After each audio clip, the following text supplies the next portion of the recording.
Welcome. These will be my thoughts on Fear the Walking Dead Season 2, Episode 13, Date of Death. The episode is rated CVMA, so this video there will be spoilers for everything live action Walking Dead leading up to and including this episode, but not for anything that came out after this episode first premiered. Another episode I love. Let's dive right in. It was awesome to get some answers about what exactly happened after Chris shot the man we now know as Elias. And yeah, this episode did not disappoint, at least me. I think I'm gonna try to keep it chronological. Yeah, it's such a great this whole situation. Like, there's so many different. How is this situation fucked? Let me count thy ways. So, yeah, the sign attracted a lot of people, and yeah, like, obviously once they let one person through, and it's like, well, family. You kind of, if you don't let anybody else through, they're, you know, I mean, how sturdy is the what's it called? The gate, that is it's just a matter of time. And they point out, I mean, you've got electricity, you have the hotel, you have the power. Let us in, or we'll break it in hours. Just yeah, just goes to show what some organization can do. They managed to actually get in. Amazing what we can do as a community um, when we don't let rich people divide us. That was less than 2 minutes before I went on the far left rant. Thank you if you're sticking around after that. I think we're gonna go into the yeah, it's just fantastic acting, and Travis is changed, he is not quite the same as last we saw, and over the course of the episode we understand why. And I think it worked really well for the episode, this thing of cutting back and forth between present day and then, what happened last. He, yeah, uh, yeah, after Chris shot Elias. And I suppose, yeah, I love the detail that later in the episode we see Alicia helping check people, because obviously they got to check for wounds, was much less dramatic than that game Gray still played, went over. Anyway, I suppose, I think that's when we get the first of the flashbacks. So, yeah, I really appreciate that now that we are seeing the answer. They do show what happened immediately after. And yeah, very typical Travis to be trying to save, because like he took issue with Baby James killing, the chicken. And yeah, it is,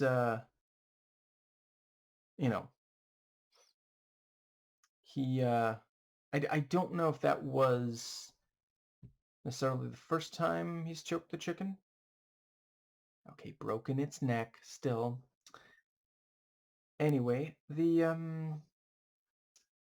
yeah, he manages to find some stuff to sew, and points out about, we really should be eating eggs instead of chicken. And yeah, a week later, they're out of chickens, and they're like, could you stop making so much sense?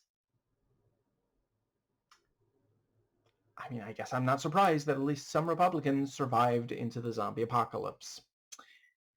And yeah, because like, dude, listen, if it is healthy, a chicken can lay, let's see, I want to say I believe it's 1 egg per day. If they had enough chickens for an entire week, that's 7. That's almost 2 eggs per person per day. They could have stayed there for significantly north of a week, but they refused to listen to reason. Just, yeah. And that's part of how he gets barred, you know, he keeps pointing out how many mistakes they're making. And let's see. I think the I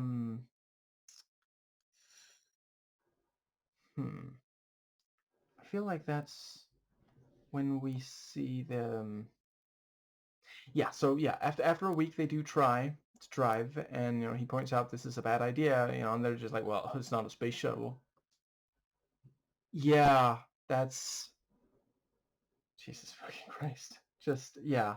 Um and not just Republicans, but young Republicans specifically, which if you've met, they are some of the most obnoxious. You know, the whole like I mean, the combination of this old douche bro bullshit and then conservative politics is, yeah. Anyway, I think that is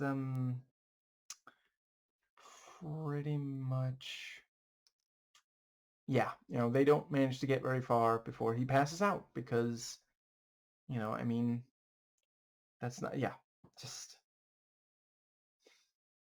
the way they're behaving. It's so fucked. But, you know, we do understand why, like, they have the conversation about, you know, well, there was that other guy, and, you know, I think Brandon is the leader's name, couldn't quite bring himself to do it, and just, yeah. Goddamn. I really love the conversation, well, the conversations between Chris and Travis, and the way that, yeah, just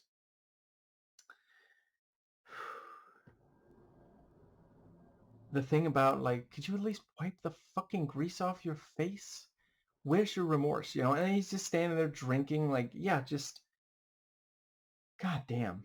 I think it's going to be extremely difficult to redeem Chris at this point, but I would not rule out him becoming, like, something of an antagonist of, like, you know, yeah, a complicated one, because, like, is Travis going to be willing to, if, like, if next time he points a gun at someone, it's not at Travis, is Travis going to be willing to, yeah. I think that is the, let's see, there's the, no, yeah, I feel like that pretty much says what I had for that particular scene. Let's see, so other than that, we have the bit, let's see. Yeah, you know, ultimately, like, Travis just locks the place and is you know, taking care of him, and then Chris, you know, yeah, they agreed to trick Travis, and Chris just goes in, you know, god damn, and he manages to, yeah, god damn, and they kill baby James. So now this group is definitely under babied, and yeah, like, you know, you have the thing about, like, you know, Brandon's like, he's not coming with, and Chris is like, dude, he knows that's still where his head's at. Like, he does, just Jesus Christ, yeah. And I think that is, yeah, it's a really heartbreaking goodbye. Um, also really appreciated the thing about, you know, this what's the word? You know, he managed to find out the name and his birthday, and then, you know, Chris is just like, you told us not to put too much stock in coincidence. Jesus Christ. And you know, he asks, what day is it? What year? No, wait, shit, I know that. And I guess that pretty much does bring us to the let's see. I feel like there was one more thing I want to make sure. Oh my god, the tension during, that bit where Travis, Brandon is like, you're not going to shoot me.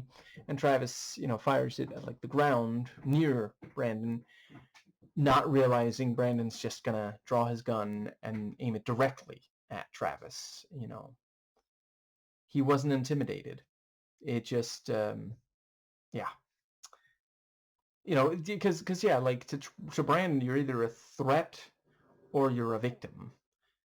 Unless you are, perhaps someone who could come with. And that, oh my God, the part where Chris says, I mean, obviously I don't fit in, but you could walk out of this a hero because you saved them, and Trevor's like, I don't want them to think of me as a hero, and neither should you. And then Chris has to do like the mental math. Wait, are you saying that I shouldn't want them to think of me as a hero or you as a hero? I have it now. Okay. I'm saying they shouldn't think that a hero... Nope, I've lost the plot. And yeah, ultimately they drive off, and then he talks about like oh, we found each other, and she's like, it was lucky, and he's like, was it? Yeesh. And yeah, he points out, he now, like, he would never have told anyone all this if not, which, I mean, I guess I'm happy that they found each other because this was a really excellent episode, but seriously though, yeah, I 100% understand, like, and this is like, we're seeing him, like, I don't know if he's gonna be like willing to do something awful if it's like, well, what else, is situation where you can't really do anything else. Which, to be clear, I'm also not saying this, this episode did not have to depict that. That's 100% on the douche bros. But the, I don't know, I'm a little worried that he's also going to do something that is not a good thing to do. And oh my God, the part where Chris was like, I was just adjusting, I was adjusting to the way things are now. I wasn't actually, just... Jesus Christ. Yeah, he's rationalizing. He's not willing to admit that some part of him likes the violence, and they're gonna give him more chances for violence. I mean, this is not the last time that they're gonna end up in a situation like this. I mean, maybe next time they'll be more careful to not let the other person aim a gun at one of them first, but I don't think this is gonna make them more... I don't think it's going to change them in a positive way. I guess that pretty much covers the... So yeah, I mean, it's good, I think, that Madison is telling Alicia the truth, because she does deserve to know, but at the same time, this is also going to complicate things, and yeah. And also, I mean, we know that Nick is actually not that far off, so maybe he is gonna rejoin, and it's gonna be tense. It's gonna be this thing of, is Alicia going to tell him? Especially if he starts being an asshole again. We have the thing about, like, where's Nick? Well, he left, like he always does. And yeah. For a second there, it sounded like, she said, it's because of Chris, or just it's because of Nick. There was like a fraction of a second where I was like, that your husband, his father, killed himself, but then she's like, that I didn't tell you, which, that's substantially better parenting than telling.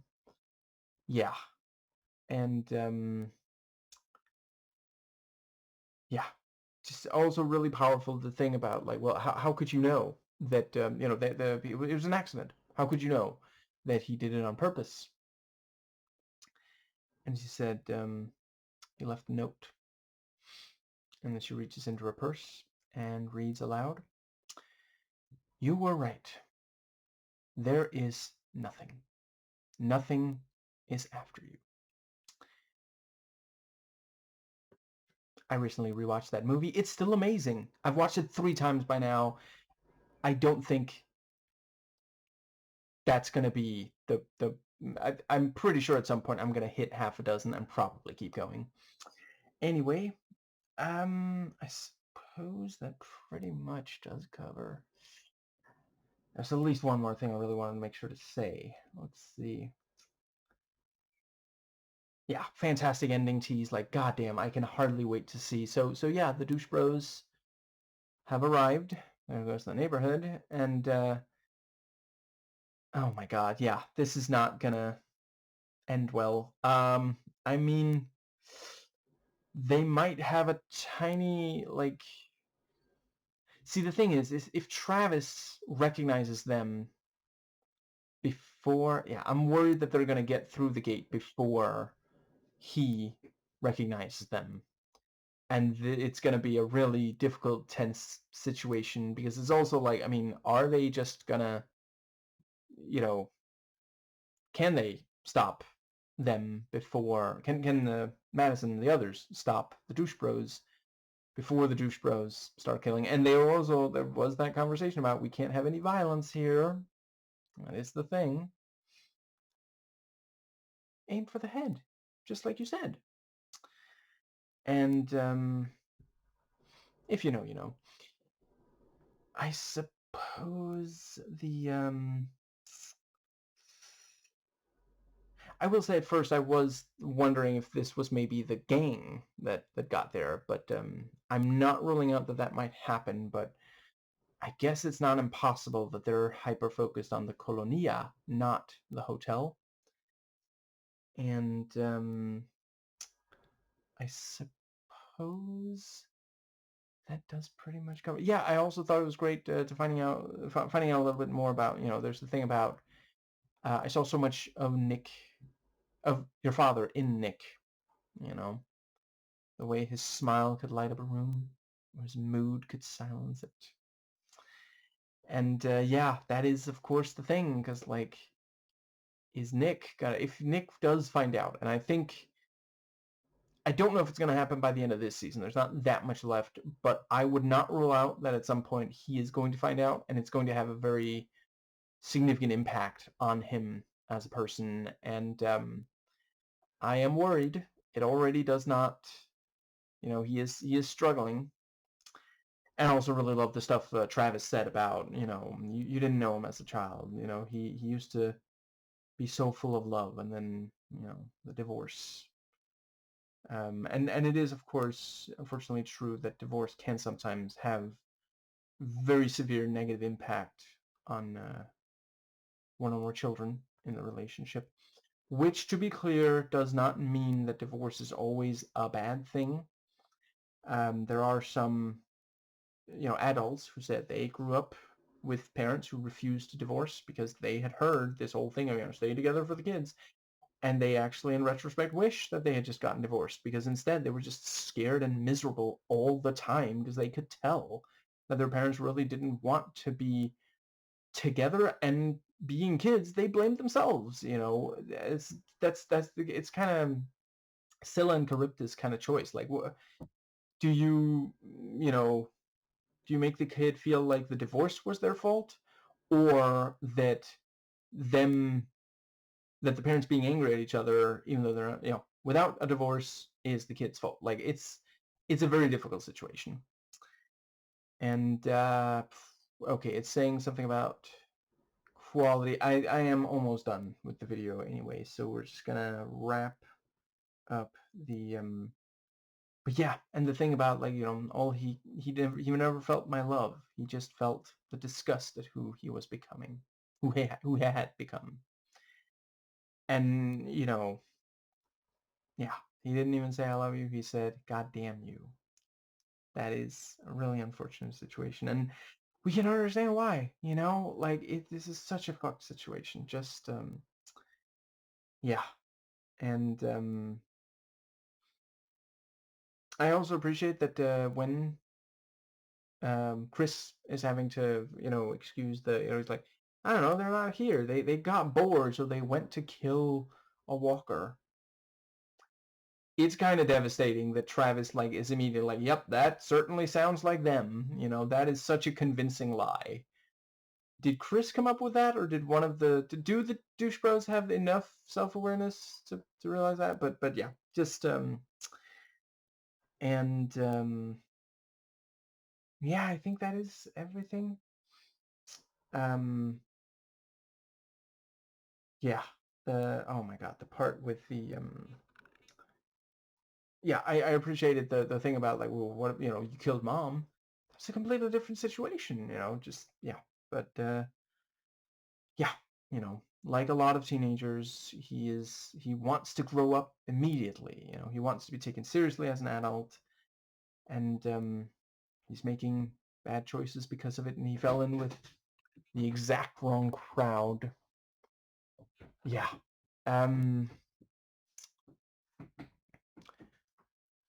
I think, and I do also think that the fact that, you know, Travis is now, you know, a different, yeah, I mean, he did come across as a bit of a liberal at times, and I am aware there are some liberals who, you know, when they realize, and I appreciate, you know, some people are not aware of this. If you're not far enough left, you don't realize a lot of us on the far left, we have a bigger problem with liberals than like a lot of even the far right.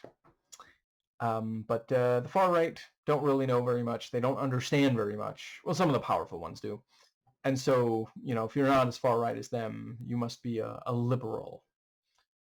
As if there isn't significantly further left than that. But yeah, you know, he came across to me as a liberal. Travis did. And sometimes liberals, when they realize, oh, hey, this actually doesn't work, you know, neoliberalism does not work, it can be very, I mean, to be fair, that is, of course, true of many different political ideologies. If you feel like this no longer makes sense, that is, yeah. I mean, I've come across some people who used to be leftists and now aren't anymore, and I'm willing to acknowledge there are certain, you know, I haven't encountered many, but there are some far leftists, including some very prominent ones who embrace certain ideas that I would disagree with. And I haven't come across very many ideas that are far left that I completely disagree with. But for example, there are those who would say, you know, no, as long as they're a communist, a dictator would be okay. And under no circumstances do I think a dictator is ever okay. But yeah, as a far leftist, I do not mind communists. You know, if you're a far leftist and you don't think a dictator, or in general, like the state using its force to, you know, yeah, to push things through without like it being clearly, you know, the will of the people and what science says is good, you know, yeah, as long as you don't agree with those, then as a fellow far leftist, I'm sure we can find common ground. I suppose that does pretty well cover. Yeah. So there was also, oh my god, the part where, you know, Chris is trying to talk Travis out of confronting the others. And, you know, what he says is, why are you doing this? Which, you know, we understand from his perspective why he's saying that. I have to admit, personally to me, it sounded like he was saying, Dad, you're embarrassing me in front of the roving gang of killers.